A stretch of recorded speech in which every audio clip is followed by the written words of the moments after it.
Hey friends, what were you scared of when you were younger?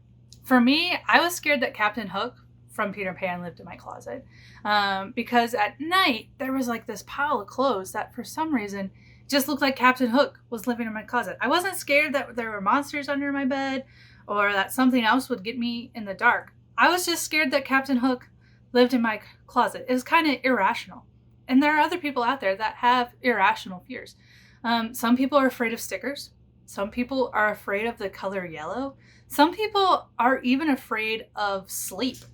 And, fear is something that we all have. We're all afraid or fearful at one point and another. On our feelings wheel, other words for fear and to be scared is to be insecure, anxious, rejected, weak, nervous, inferior, worried, overwhelmed, excluded, insignificant, worthless, or frightened or terrified. Fear. And so we've all probably experienced those things in our lives. And many of us, we have fears, right? Some of them are normal, like snakes or spiders or heights or even scared of the dark. But I would say all of us probably have the fear of the what ifs. What ifs. So, for example, I have 99 problems, and 97 of them are completely made up scenarios in my head. Just because, what if? What if this doesn't go right? What if I fail? What if I don't make the team? What if a family member dies? What if I get COVID? What if? And those what ifs can control our lives. Another example, for many of you, if you've read or watched a series of unfortunate events on Netflix, there's this one character, which I can't remember her name right now, but there's this one character. She has fears, a whole lot of fears. She fears that the doorknob is going to explode and scatter into like a million pieces and then hit her in the eye, one of those little tiny pieces. That's an irrational fear. But she has all of these fears, and eventually they all come true just because of the nature of a series of unfortunate events. But those fears, they cause her to hide away, to close herself off from one another and from living her life.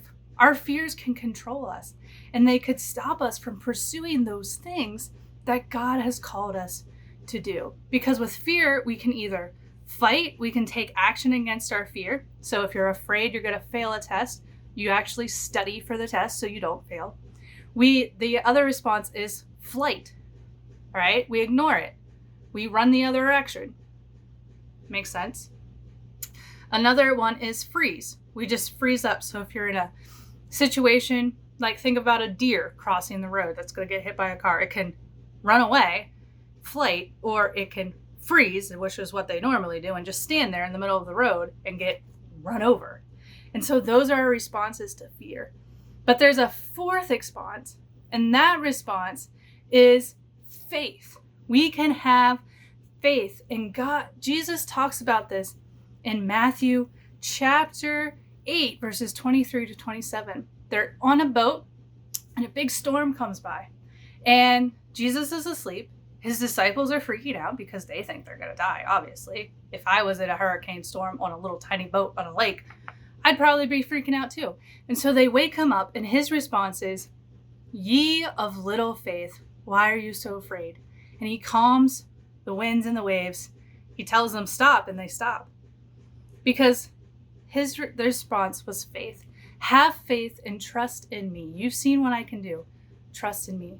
So the fears in our lives, the what ifs, we need to have faith in Jesus. That Jesus is going to fulfill the promises that he says to us. We can have faith. So I want you to think about what fears you're facing right now, big or small, because they all matter.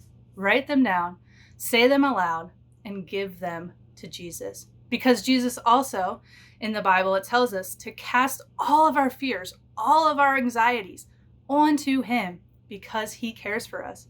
The guy who controls the winds and the waves, who can calm the storms, he cares for you and for me. And he wants us to cast all of our fear and our anxiety onto him, to trust him and to have faith in him. All right, friends, have faith over fear this week, and we'll see you next time.